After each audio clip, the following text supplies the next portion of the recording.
what, 4 or 5 could be, are retired, a couple could be or something. I said, I feel sorry for not them, but their kids, like you, and all of, well, all my grandkids, great grandkids. I feel sorry for you guys down the road a year from now, 2 years from now. Yeah. 3 years from now, the way our country is going. It's ridiculous, Russ. I'm not sure where it's headed. It doesn't seem like a very good direction. It's kind of takes the wind out of your sails, when everyone else is getting freebies and you're not. And not that I want freebies, but why is the government giving people freebies? Yeah, they're taking the well, look at now. I'm not bragging. I'm not complaining. I worked for Martin Seaver, peddled milk from the time I was 12 years old till I graduated. I had enough money saved when I was a freshman to buy a car. Well, at the time when I was working before, people would say, you work for Seaver, what'd you do, work for nothing? And I said, nope, Martin Seaver paid me. When I was 12 years old, he'd pick me up at 5 o'clock in the morning. I'd go out to the dairy with him, help him load his truck. I'm a 12-year-old kid. I look at kids at the ball game last night, 12 years old. Well, in one of them, his car was a little guy. Can you imagine when I was 12 years old, I was going to work in the morning? Yeah, that's pretty wild. And Martin Seaver I'd help load the truck in the morning out to the dairy because it was a small. And then that was all glass bottles. There was no plastic, no that. And I'd help them deliver milk until school started. When I was going to school, yeah. I'd run glass bottles up to the store steps and that. And Martin would give me on some mornings, he might give me $1. Some mornings, maybe $1 and buy me breakfast. And when I took that money home, take it home right out to the farm to put it on the table. And my mother would take it, and I give her the whole works. And so then maybe that day or the next day, she had a cigar box there, and whatever money, I'll say I had $2 laying there, she'd give me $1 and she put the other $1 in the cigar box. She kept that. So she saved it? When I was a freshman in high school, 14 years old, could get a driver's license, and I was still working for Martin. I was a freshman in high school. I wanted to buy a car.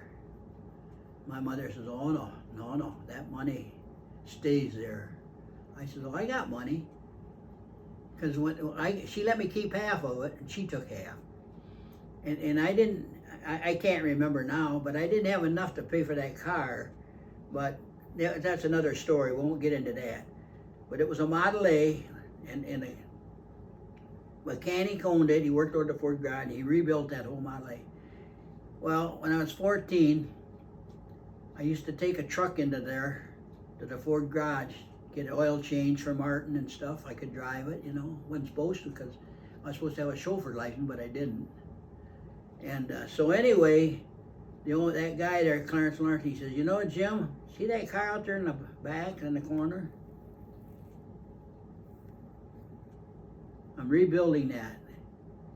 It's going to be brand new when I get all done. It was a 1929 Model A Ford in 48. And I don't know how it went. It went, time went by, and one day he told me I had to be in there, and I always go out and look at it. And one day I went out and looked at it, and he said, Jim, it's ready to run. Let's take it for a ride. I said, well, I don't remember what I said. I said, but I gotta get my mother and dad to let me buy it first. Well, so I'll tell you what, he said, I'm not in no hurry to sell it. I got a little tinkle work on it yet. But I said, I can remember him saying, now, I can't remember. I really wanted that car. And I told, then I guess sometime I asked him, I said, what are you going to ask for that car? And he said, well, I don't really know yet, but it's probably going to be about $200. So as the time went on, some time went on. One day I said to my mother, I says, I don't know exactly how it went. Maybe I was over to the garage and Clarence he was all ready to go, and he says, wanted to take me for a ride or let me drive it and what. So I did. I went with him.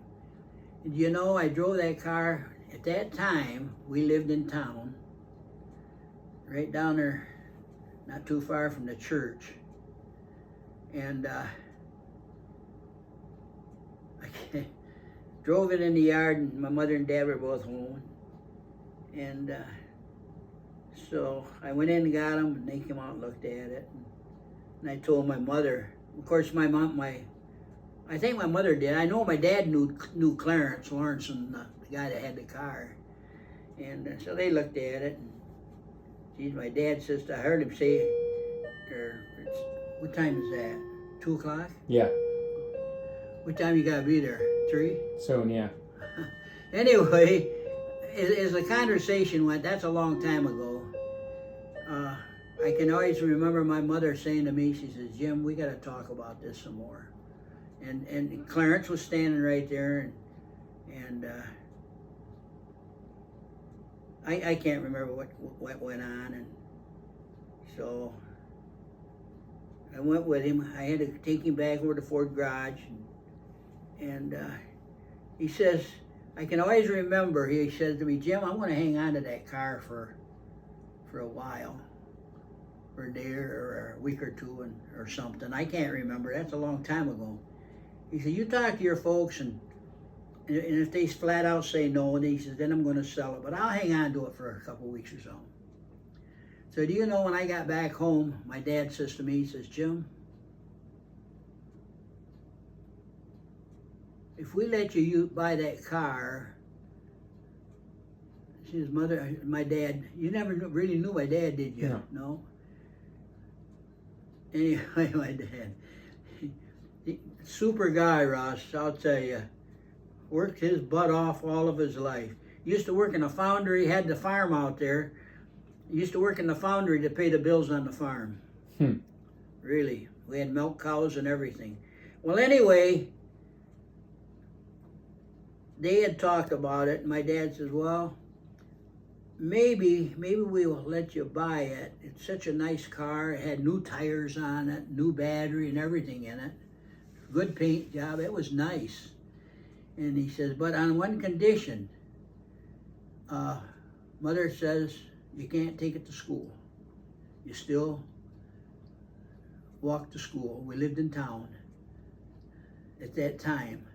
We still had the farm. But because my brother had asthma. Yeah, I remember. Remember that? Yep. Well, anyway, back and forth we were. The deal was that I couldn't take the car to school when we were living in town.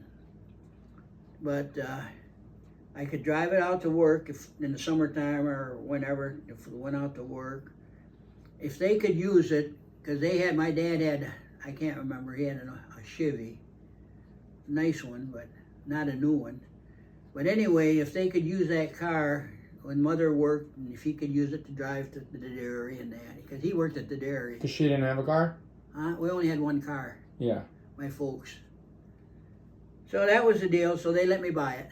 So you bought a car and shared it with your mom? And Dad. That ain't happening anymore nowadays. Well, things were different then, Ross. Yeah. You know, I can't remember, even after I had my driver's license, before I bought that car, I can't remember that, we only had one car, that I ever got to use the car, their car. Yeah. That's cool. But anyway, that was family. And, yeah.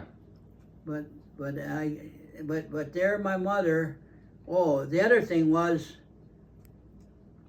do you know that my mother, all the time I worked, from the time I was 12 years old, in 2 years, and that took in 2 summers, that I used to work for Martin all day long on the truck. And Well, that's when I went in high school, when I was a freshman, he had, in the summertime, he had 3 routes. But I always went with him. But then in the wintertime, after summer shut down, he only had 2 routes. But do you know, when I bought that car, my mother, on her half of my money, had $400 put away for me. And I still had, I didn't have $200 in my pocket or saved yet, but I used to buy my own clothes. Well, of course, that $400, my mother bought clothes out of that for me. Yeah. Because that was, you don't know, but we lived through the Depression. Yeah. In the 30s. That was terrible. So, but anyway, been a great life for us. I have really been blessed. Yeah. You work hard and you get things you want, like your car. Yeah. It's simple, right? Yeah, really. Work for what you want. When I was, and then when of course, every time I talk like this, I mean, I get off on a lot of other tangents. I'm trying to stay away because you got to go. But when Mother and I got married in '51, I was already in the